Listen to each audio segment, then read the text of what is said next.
Well, ladies and gentlemen, we're still ahead on Nile TV International, our special edition covering up the rerun or the run-up of the first phase of the House of Representatives election 2025 domestically today and tomorrow in 10 governorates and in 19 consequences. And now to shed more light about this, we are delighted to be joined here in this studio with our prominent guest, Dr. Mohamed Talaat, attorney of law and expert of the parliamentary issues. Dr. Talaat, great pleasure having you with us today. Good morning. Morning. Thank you. Well, first of all, let's just get to know to watch out this scene incomplete concerning the first and second phase and how you assess going the democratic process and the democratic atmosphere of the first and second phase in general. Well, I can see that the environment in general has been very healthy. I mean, the mere fact that there is a good turnout is an indication that people are interested in the role that the parliament is playing. And the mere fact that there is a rerun also is a very healthy signal by and in itself. The overall process for a country like Egypt, and also compared to other countries, I can see that there is an interest, overall public interest, which is a positive sign. So I'm rather confident that the parliament will reflect the desire of the people at the end of the day. Yeah, we believe, I mean, talking in general about the political awareness of the voters or the people, the eligible voters supposed to be like 35 million persons. So talking about the political awareness of the people, in particular, of course, the Egyptian women coming over and participating in the first rows with her family and the family members, particularly also the children and the elderly people. How you watched the scene as well? The political awareness is evident, particularly among the younger generation and among the women. Women, by the way, ever since 2013 have been playing a pivotal role in the political scene in the country. And I am pro-women, by the way, playing such an important role or a pivotal role. Also, most importantly, is that I can see that the younger generation is getting to be interested, and there is a political awareness that has been raised among them, so they do know or follow up on the matter and participate in it. Compared to what it was before, it is a positive and healthy sign, definitely. So I can see that the political awareness has played a role, yet I am hoping that the media will continue playing this role and not back down after the parliamentary elections, because you need to build up on it in order for the younger generation to continue being active in the political scene in the country.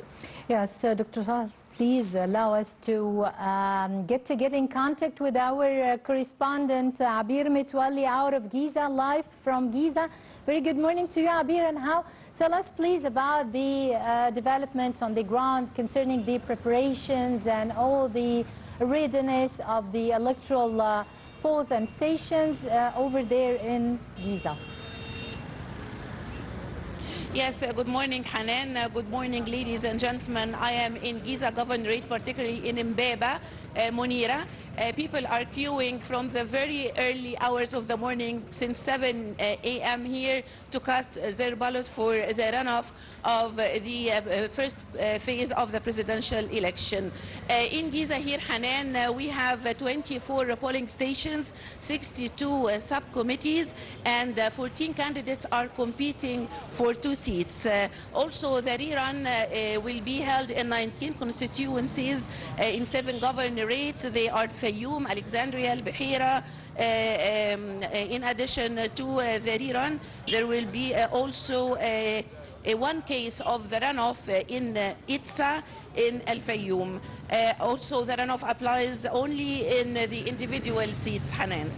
Yes, Abir, and of course it's really amazing, and we're talking about only a few minutes after the electoral polling stations have opened their doors, and there are... Hanan, the turnout here, in Giza is very high. People are queuing, as I said before, since the very early hours of the morning. Also, security here is deployed inside and outside the polling stations. Everything is under control. Also, they have facilities here for everyone, people with special needs. They have QR code here to facilitate the polling process. Everyone can scan the QR code, as the Counter Ahmed Al-Bindari, the Executive Director of the National Election Authority, said before, and can know the procedures to be taken to cast their ballot easily and smoothly, Hanan. Yes, Abir, concerning the facilities that the national election authorities are really providing the voters with. First of all, this year particular, the electoral platform, such app, how you find it? It's really accessible, and really it made a great facility for the voters by your side. In Giza, when we talk about Giza and Cairo, they are the biggest ever governorates. Yes. I'm talking here about Giza. Giza here, they are providing wheelchairs for people with special needs. The judge can come downstairs to cast the ballot of the people, cannot go upstairs. Everything is going smoothly, and everything is under control, Hanan. Yes, Abir Mitwalli out of Giza, thank you for being with us, and stay tuned to us. We're going to be always within the day. We'll keep our viewers posted by getting in contact with you within our day, today and tomorrow. Thank you. Thank you, Abir. Well, coming back, ladies and gentlemen, to our interview with our prominent guest, Dr. Mohamed Talaat, attorney of law, expert of the parliamentary issues. Dr. Talaat, once again, a great pleasure having you with us, and thank you for your time. Talking about the first phase, which includes the rerun or the runoff of such phase, includes 31 constituencies across 10 governorates, as well as holding the first round of the cancelled constituencies within the same phase, which includes like 19 constituencies distributed across 7 governorates. How do you find the runoff process? As you said, of course, it's a great signal of democracy and transparency as well. So for the voters themselves, how really that reflects the transparency and the democratic atmosphere? What the correspondent just mentioned, that the turnout has been very positive since the early hours of the day. So it is, of course, an indication that voters are confident in the process itself, and they find it as being transparent. Now, the fact that there has been cancellation either by the NEA or by the court is also a positive signal, because it shows that there is persistence in following up on the process itself, and that there is a desire that the process has to be transparent for the best interest of the constituency. So it is a positive signal, not a negative signal. On the contrary, we should look at it positively. The fact that the court has been diligent in looking into the matter profoundly and rendering judgments by suspending elections in certain circuits. And not all the circuits, by the way, contrary to what the rumors have been, because there have been so many rumors that the court is going to repeal the elections in all circuits, and this is the political desire and the political motivation. But how about talking about the cancellation, Dr. Talaat? What's your take on the cancellation that had happened within the first phase? It's really a great message and clear message, and it shows that the voters are really confident in the process. How do you see that? Yes, Hanan, out of the statements, also linking this with the statements of President Abdel Fattah al-Sisi that Egypt is a state of law and nobody is above the law, and the transparency of the whole process.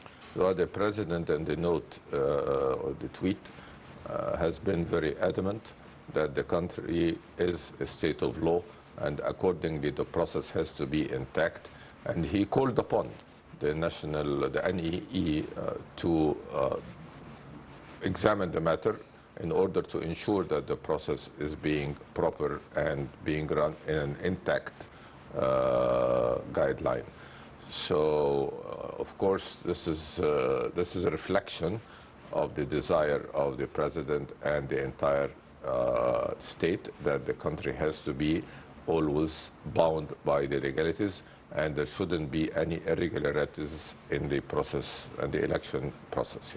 Yeah. Sir, I would like to ask you about the how you weigh the judicial supervision of the election process in its two phases.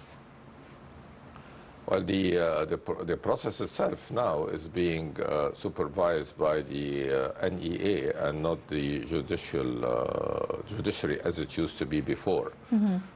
There is a bit of a criticism among the experts on this issue, yet this is what the Constitution provides for. Why is there of criticism? Some of the jurists believe that the judiciary should be the authority that supervises the elections from the beginning. Yet the the NEA, in fact, is also quasi, what we can call a quasi-judicial authority, because it is formed of judges. So in reality, it is sort of a judicial authority. But there is a supervision, a subsequent supervision from the Supreme Administrative Court and the Council of State on the process itself.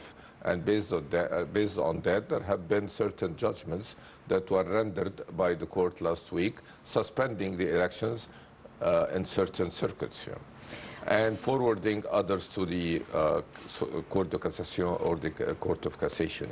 So there is a judicial supervision at the end of the day. Mm-hmm. Yeah.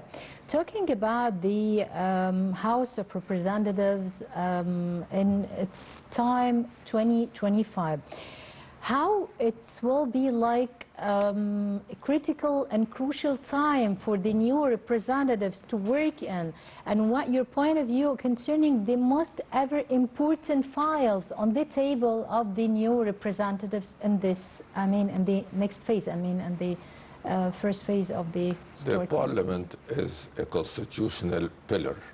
Yep. In Egypt or in any other democracy. And accordingly, they have to play the role objectively in order to add to the political scene in the country. And this is probably what the constituency has realized, and this is the motivation of the good turnout at the polls, that people do understand now and comprehend that the Parliament is important. They enact the laws that affect their day-to-day life, and accordingly they have to be prudent in selecting the representatives that will sit on the seats of the Parliament, particularly females, women, because many of the laws and regulations... They have quarter of these seats, 25%. Yes, of the and many of the laws and regulations do affect families and affect women, and accordingly also they have to be, hopefully they will be active in the political scene, and the presence in the Parliament, and not only that they will be elected and then get distracted in their day-to-day life. Yeah. Concerning the crucial and critical time which we are witnessing, geopolitical tensions and challenges everywhere, not only in the Middle East region, but also in the whole world. The most important files, your point of view on the table of the House of Representatives, this second. Well, I don't know. It's premature, of course, to. Internally, we talk about the budgetary file, the inflation rates of inflation. Which file? The Parliament in general supervises the government, Now, it supervises the government and supports the government also Both, at the same time for the best interest of the people.